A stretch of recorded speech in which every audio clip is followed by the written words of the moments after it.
feel were the pre-snap penalties and things that we saw in the game? How much of that was in relation to Sean not being there in communication and that change?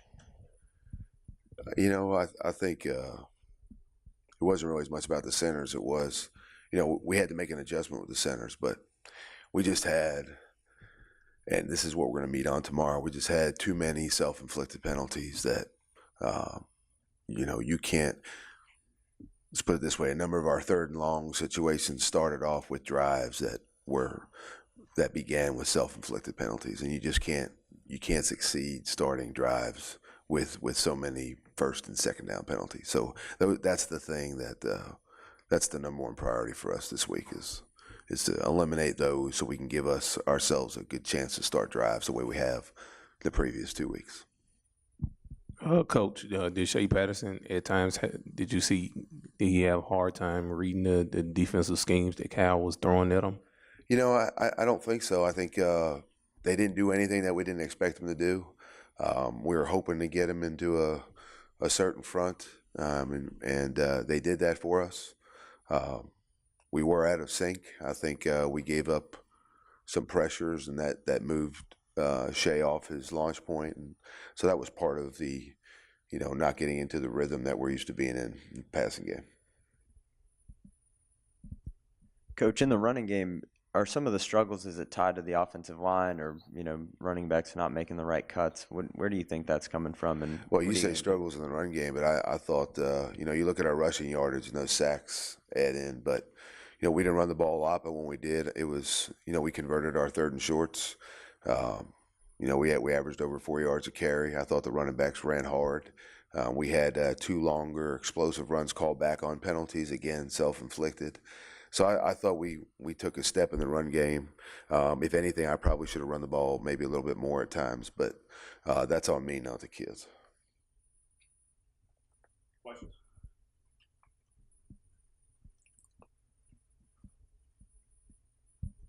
Matt kind of explained that when you start behind a change, it's hard to run your tempo.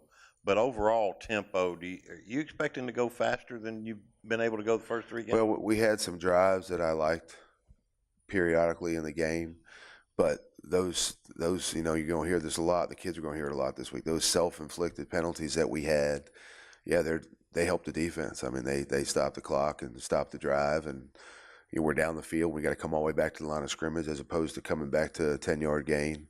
They definitely affect it. And I think as we play cleaner football on offense, and we will, then we'll be able to get back to the tempo that we want and expect in a game. Coach, outside of the penalties, what stopped the explosive plays on offense that you got earlier in the game? I think the penalties are the biggest issue. I mean, we had a few MAs, that hurt us, but on first down, we jumped the gun. Now we're at 1st and 15. We have a drive where we had a personal foul called. That puts us back at whatever it was, 2nd and 20, 2nd and 25. I mean, that's just not the way.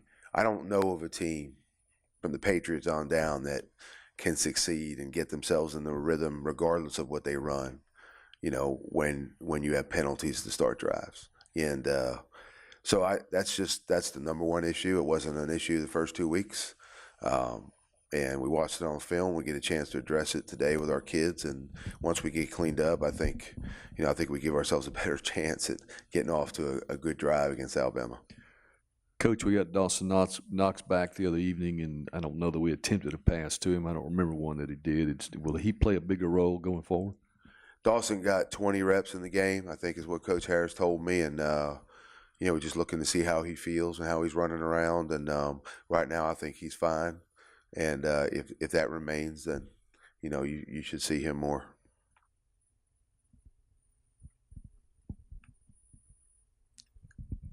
How did you feel about the play of the receivers overall? I think Coach Pugh will tell you probably wasn't one of the better games out of the 3. We made some big catches. I thought the 2 touchdown plays were what we're obviously capable of doing after the catch. DeMarcus Lodge and DK did a good job of separating. I think being in more obvious pass situations because of those penalties with second and long and third and long, and we were bad on third down in this game, and a lot of that had to do with being backed up. You're in a more obvious pass situation, so it's going to be easier to cover and to play coverage when you're in obvious down and distance situations. And I think it was more about that than it was, receivers not being able to get open.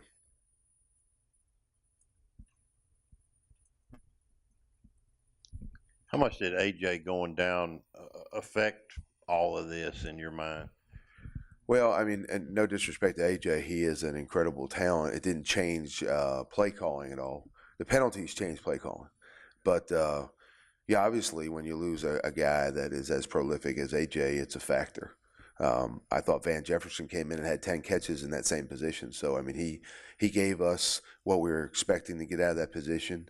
AJ gives you, the run after catch ability, after those 10 catches. And so, I think he's going to be fine. And I don't know that had any effect on us in the game on Saturday other than losing whatever production he might have given us. But mentally, Chuck, I guess what I'm saying is our guys Van plugged in and we rolled, and I was happy about that. Was AJ's injury on the same knee as from last year? Well, it's really not his knee. He took a shot. Same leg. Yeah, same leg, but to the side of his thigh. I think after seeing him in the training room yesterday, we feel pretty good that he's going to be fine.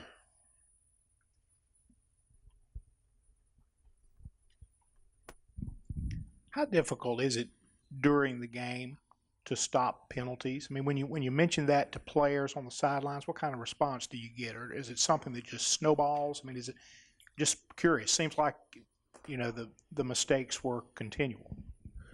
They were, and it was almost habitual, and we found ourselves in the same backed up situation on 3 or 4 drives, maybe not in a row, but maybe 4 out of 5 drives, we had the same situation.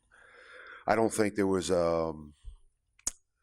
it wasn't like we were in disarray on the sideline or anything. It was something that we addressed. Coach Bicknell addressed with the O-line, and, you talk to your team about it. But it's problematic when it reoccurs.